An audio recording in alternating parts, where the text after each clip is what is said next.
Hello and welcome back for another episode. This is the third and final part to my Cesarean section basics series. Today I'm going to be reviewing fetal delivery and abdominal closure. And if you haven't already listened to parts 1 and 2, feel free to go back and have a listen. Part 1 covers all the items of business that need to happen in the operating room before the incision is actually made. And part 2 covers the surgical steps starting from the skin incision all the way down to the hysterotomy. As a reminder, if you hear me say evidence supports or evidence suggests in this episode, I'm referring to one large systematic review published in 2013 and a follow-up commentary article published in Obstetrics and Gynecology in 2020, both of which suggest evidence-based surgical techniques for the cesarean delivery. And per usual, the references for those articles will be listed in the show notes, which is linked in this episode. Okay, let's pick up where we left off. So you've created and extended your hysterotomy, and now it's time to deliver the baby. For the purpose of keeping this episode straightforward, I'm only going to review delivery of the vertex fetus. I think breech maneuvers and difficult deliveries deserve their own episode that will come at another time. So after the membranes are ruptured,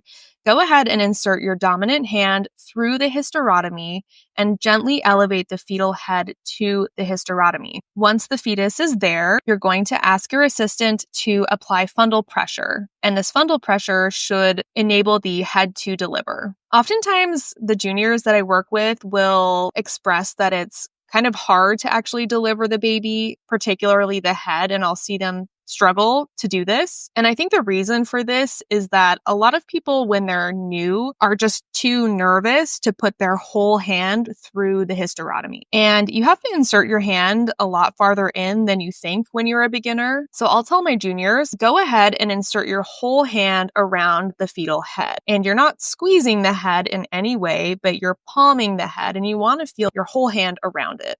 And then as fundal pressure is being applied, you're able to guide the head out more easily. And as more of the head starts to deliver, you can slowly remove more and more of your hand until just your fingertips are supporting the head, and then the head delivers. Once the head is out, your assistant should continue with fundal pressure, and you can gently assist the shoulders to deliver. Sometimes I'll hook a finger under the axilla to help shimmy one shoulder and arm out, which will then make more room for the next shoulder and arm to come out. And the aftercoming body is pretty easy to deliver once the head and shoulders are delivered. Then that's the most exciting moment. Everyone wants to see the baby. At that point, I'll bring the baby up towards the head of the bed, towards the drape, and I'll ask anesthesia to lower the drape so the parents can see their baby. I'll also ask for a towel so that while I'm supporting the infant for the parents to see, I can also start cleaning the baby off and stimulating the baby. And while I'm doing this, I'm making sure that the infant is waking up and becoming vigorous so that I feel comfortable with delayed cord clamping to 60 seconds.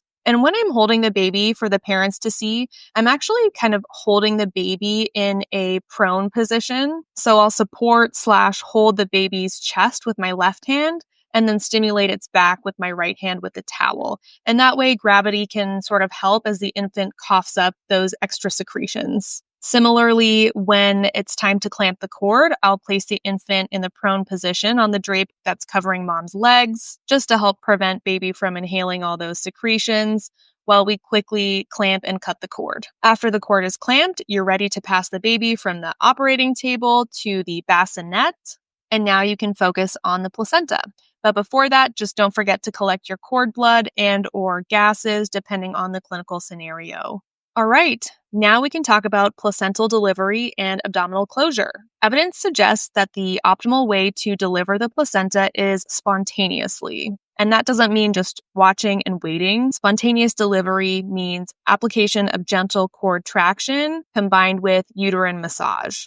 And this is because manual removal, which means just putting your hand through the hysterotomy into the uterus, grabbing the placenta and pulling it out manually, is associated with increased blood loss. Now, there's limited data evaluating the risks and benefits of uterine curettage with a lap sponge, but in one small randomized control trial, no benefit was found. So therefore, intrauterine wiping is recommended really only when placental membranes are seen.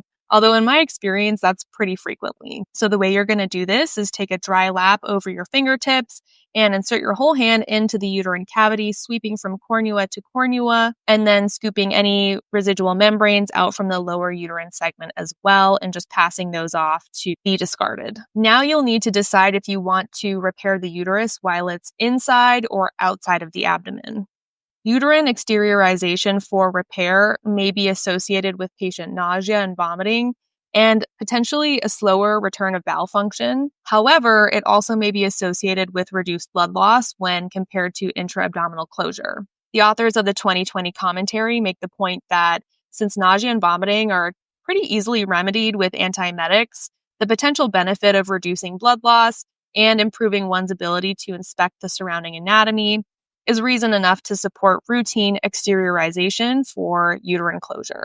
When it comes to closing the uterus for a low transverse incision, the evidence we have does not suggest that there's any clinically significant difference in outcomes between single or double layer closure. Those outcomes being the rate of uterine rupture in future pregnancies or the occurrence of placenta previa or placenta accreta spectrum disorders. So before I start to suture the hysterotomy close, I'll typically ask for some Pennington clamps or ring forceps to tamponade any major bleeding vessels until I'm able to incorporate them into my closure. You can use a 1O or O size delayed absorbable suture, such as Vicryl, in a continuous running fashion from apex to apex. Incisions involving the upper uterine segment do need to be closed in 2, usually 3 layers because of that thick myometrial tissue.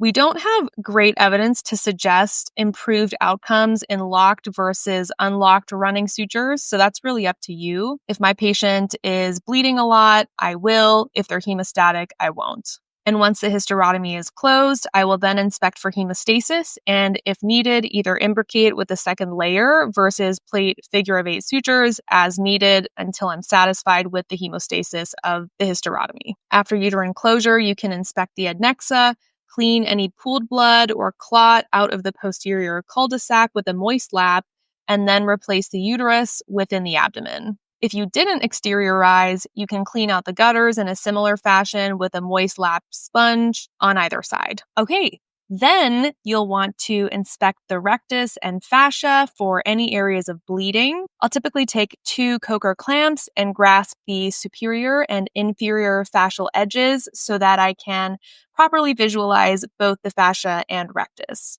You can cauterize or ligate any bleeding vessels as necessary. And once that's all taken care of, then you can move to the fascial closure.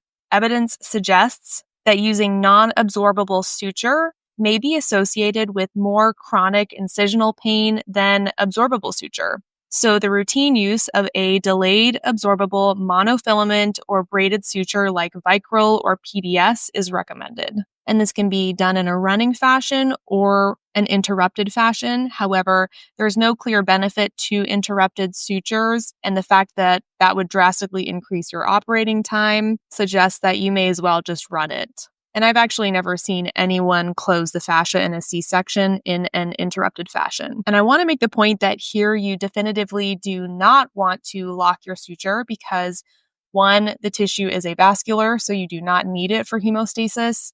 And 2, locking can actually cause strangulation of the fascia, increasing the risk of dehiscence. And also, your sutures should be placed at no more than 1 centimeter intervals and should be at least 1 centimeter away from the edge of the fascial margin to avoid tearing through the fascia as you pull your suture tight. Now that your fascia is closed, you can irrigate the subcu tissue. Subcutaneous irrigation hasn't been studied a whole lot, but 1 small randomized control trial did demonstrate less hematoma and seroma formation in those patients where it was performed. However, there was no difference in surgical site infection. Given the potential benefit, it's worth performing and is standard practice where I work.